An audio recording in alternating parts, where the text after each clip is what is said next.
Santa Claus's Message, A Christmas Story by E. Franklin Tregaskis. 20-Foot was an almost deserted mining camp and presented the desolate appearance of such localities, a wide valley honeycombed by old workings and strewn with debris.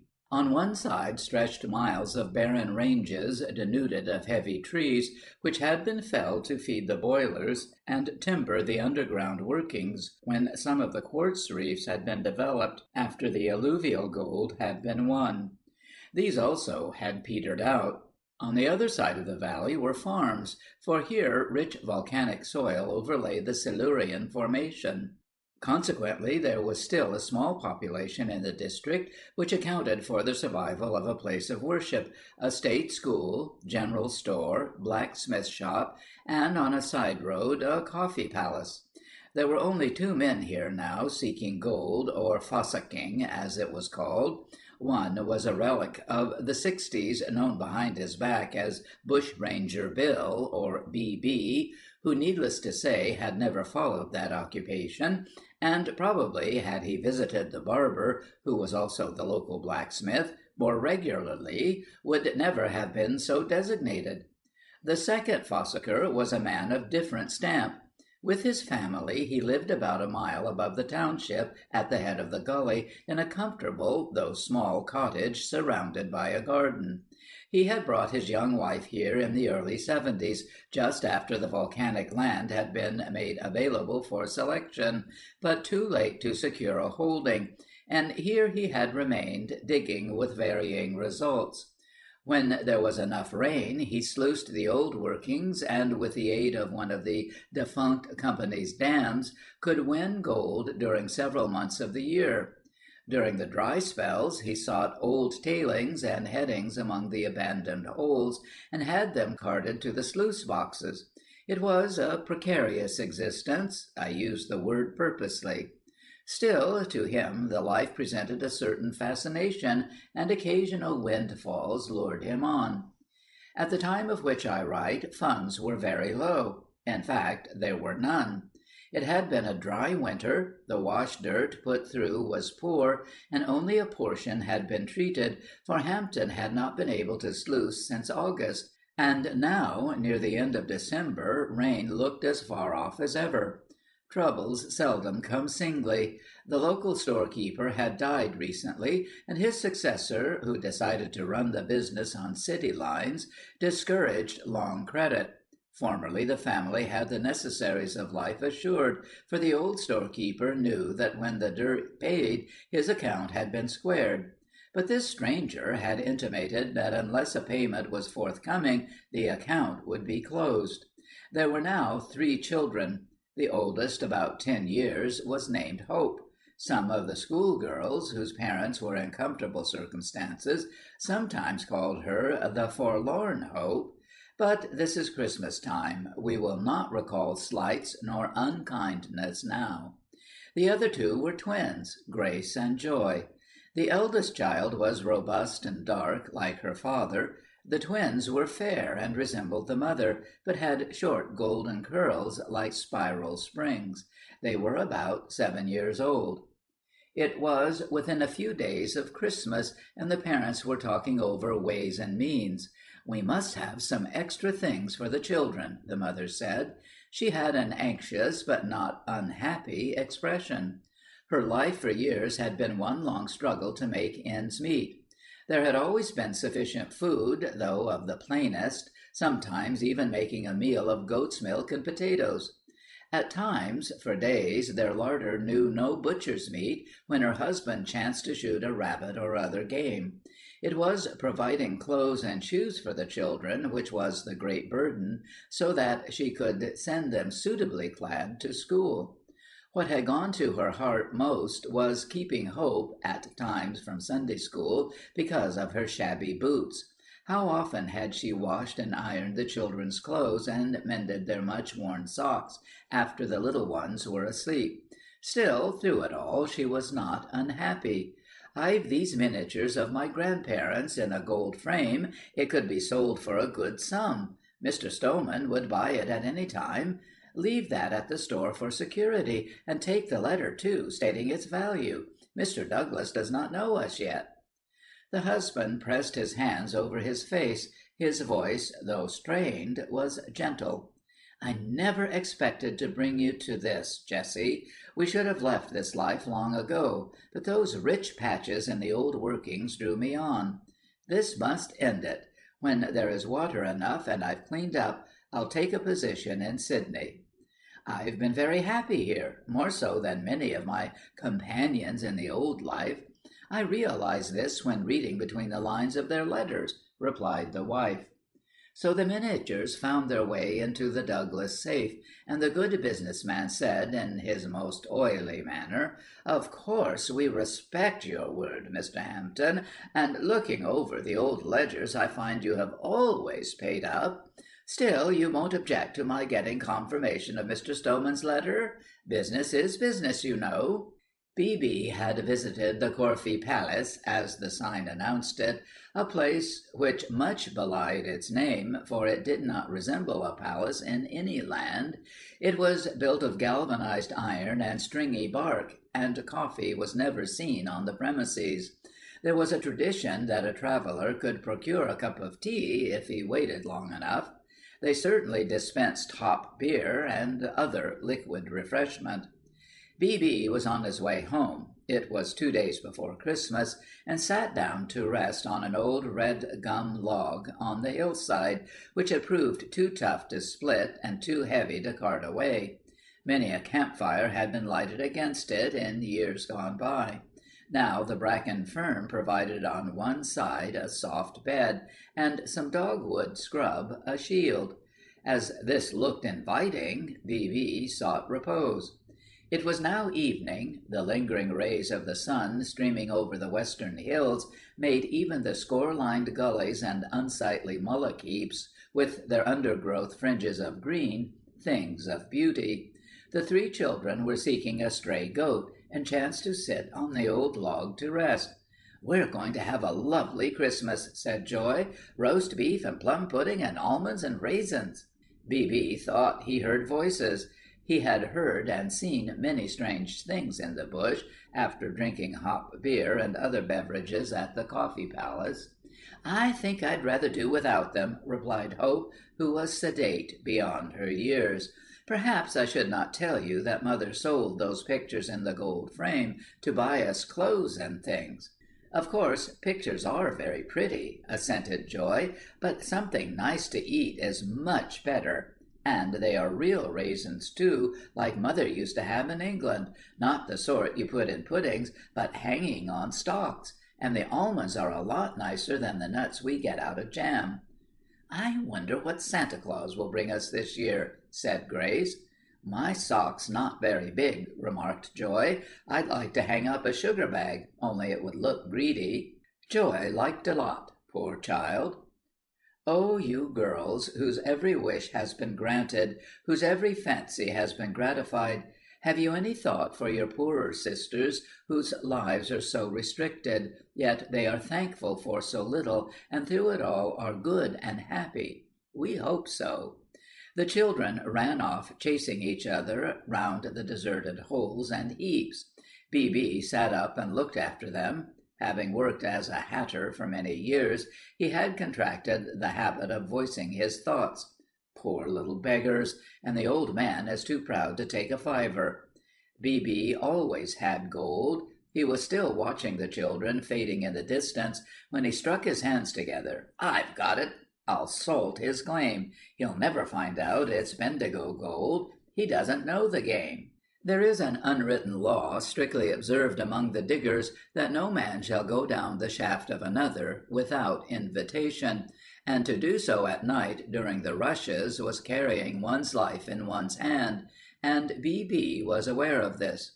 Just after midnight, B.B., dressed in a digger's woolen jumper, which hung down to his knees, a woolen muffler right up to his chin, and a felt hat with the crown pushed up like a cone, appeared about a quarter of a mile from Hampton's home.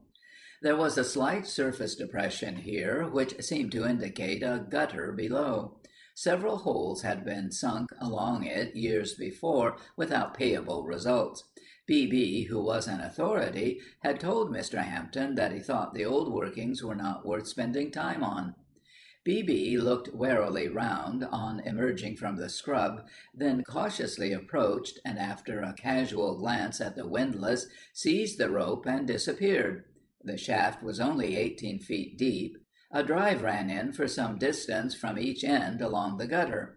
B.B. produced a candle and examined the workings, then drew a tin containing gold dust from his pocket. He paused, again studied the strata and slate underfoot, then tested it with a pick. Now, B.B. was a geologist of a sort. He had not learned the science by correspondence, but by working on most of the alluvial fields in the rush days. The candle burned down almost to the clay as he hesitated. Then he remarked, "False bottom, like the MacIver lead," and returned the gold to his pocket. Taking a length of broken board, he wrote on it with a piece of pipe clay, and drove the sharp end into the floor at the entrance to one of the drives, remarking, "If he gets nothing out of it, I'll salt this show later." Although he could read print, B.B. did not profess to be able to write.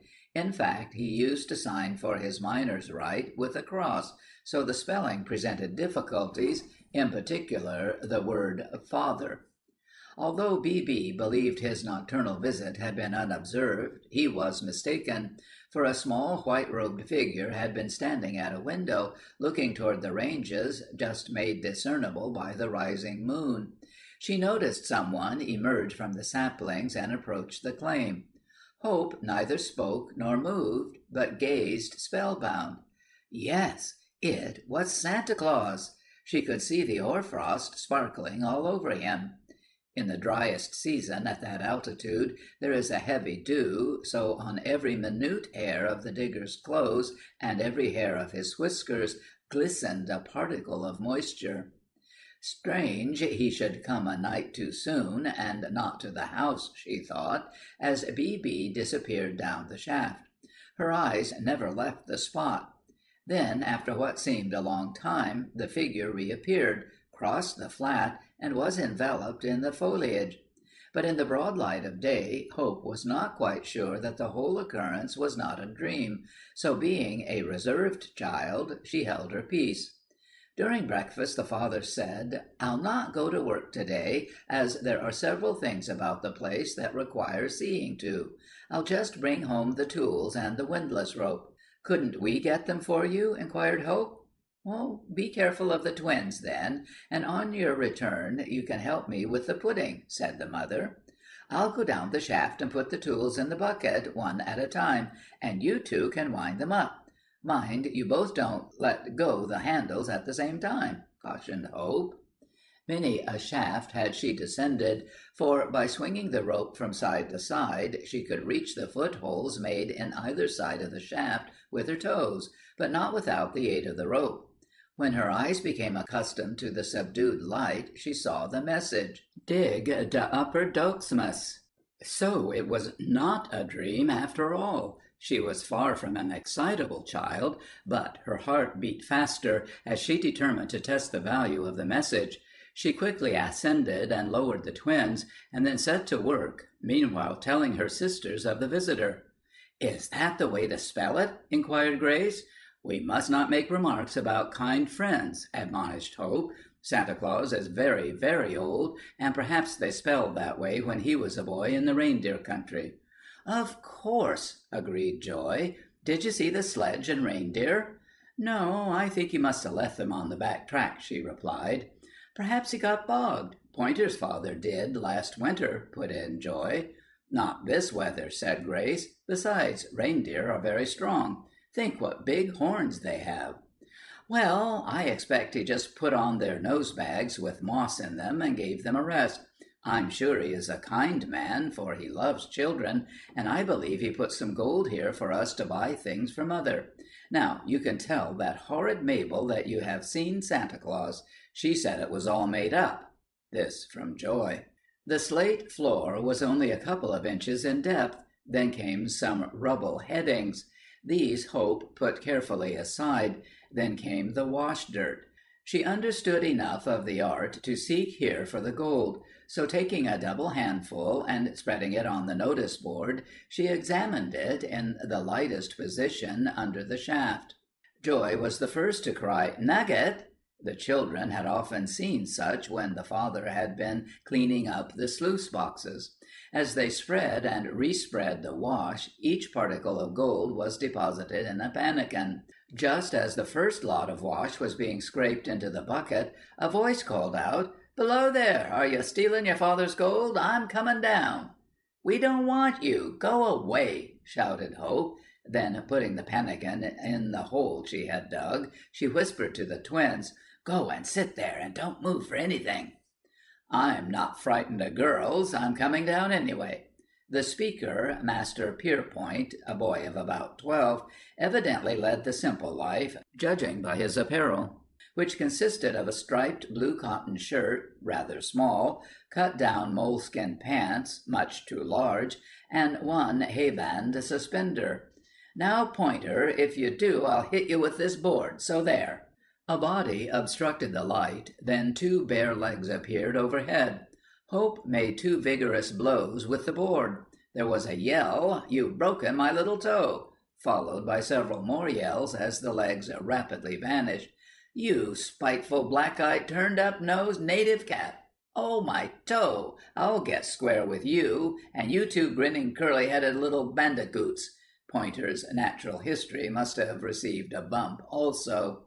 On landing, he took the peg out of the windlass, revolved the barrel so that the rope ran out, and fell down the shaft. "Now, you can stop down there until you starve," he yelled down to them, and limped away. "I'll tell father what he called us," said Grace, who was sensitive. "We can't help our hair being curly. And how are we to get up, Hope? Daddy will come for us, and we must not tell tales unless he asks us about the rope. Boys are all like that. They can't help it."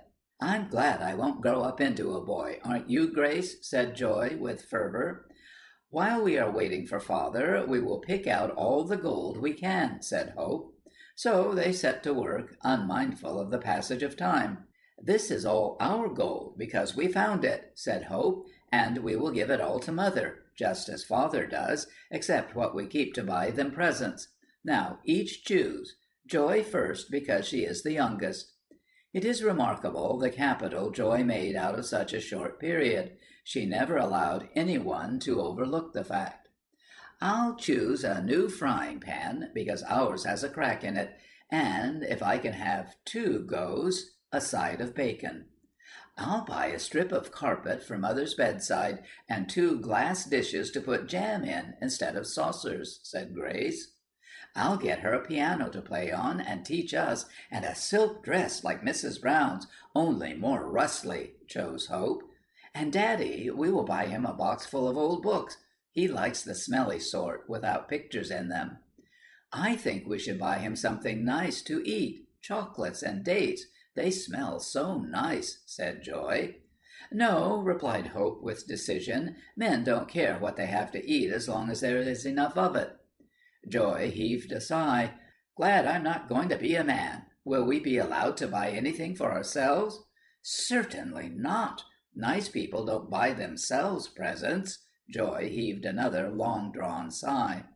They were so engrossed in picking out small nuggets from the size of irregular peas to large pins' heads that their father's voice, "Below there," quite startled them. "All's well," replied Hope. "I could not climb up." Your mother became anxious. "Nice diggers you'll make, letting your rope free," he said, as he descended by the footholes. "We have a Christmas present for Mother," said Hope. "Just feel the weight," as she held a half-filled pannikin toward him. At first he could not see clearly in the subdued light, for the day was cloudy, and most of the particles of gold were covered with clay. Still, a few shone brightly. Then all the blood seemed to rush to his heart, then surge back again and throb at his temples. He leaned across the wall and for a few seconds gasped for breath and could not see clearly. Had the dream of years come true? Had success crowned his efforts at last? Still, he said never a word. Hope, aided by Joy, told the story. "And this is the board, Daddy, with the writing on it." He had not touched the pannikin, but examined the board carefully. There was nothing visible. He produced a candle and matches from a tin box, not a sign of a letter. At first, while the children were speaking, he thought it might have been B.B., but recollected that he could not write.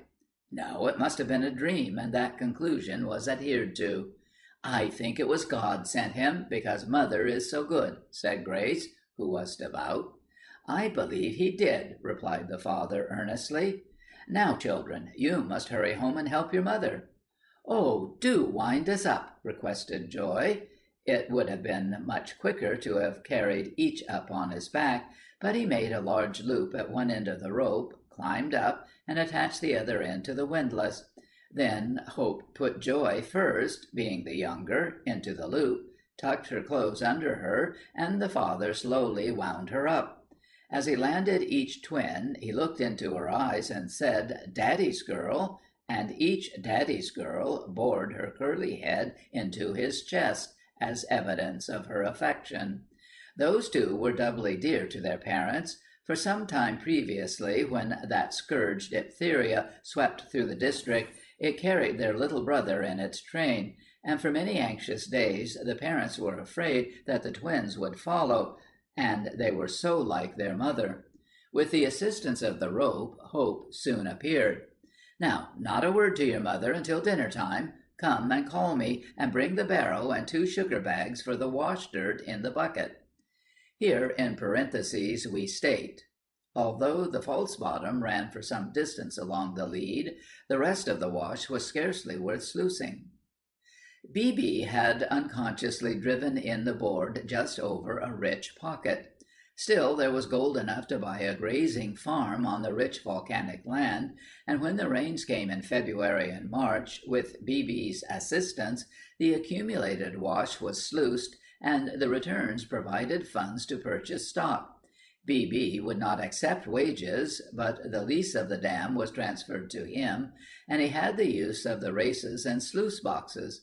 But he would pay rent for the cottage, so every fortnight he called at the farm and placed 2 shillings on the kitchen table.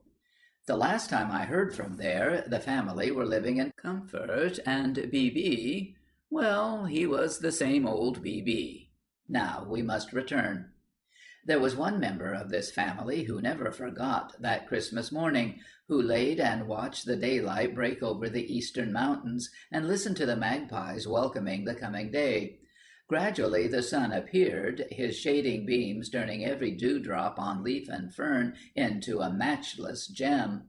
Even the unsightly mullock heaps shared in the splendor, and reflected hues of purple and of gold, as if kind nature, forgiving man's wantonness, were endeavoring to cover transgressions with love. And as the children, in tune with the angelic choir on this glad Christmas morning, chanted, "Hark the herald angels sing, glad tidings to our new-born King," it found an echo in each grateful heart, but with a sweeter melody in the mother place as she realized that the struggle to provide for her little brood was at an end. And I trust the reader and the writer will hear that same glad song, and each heart will echo the message, "On earth, peace, goodwill to men." End of Santa Claus's Message, A Christmas Story, by E. Franklin Tregaskis.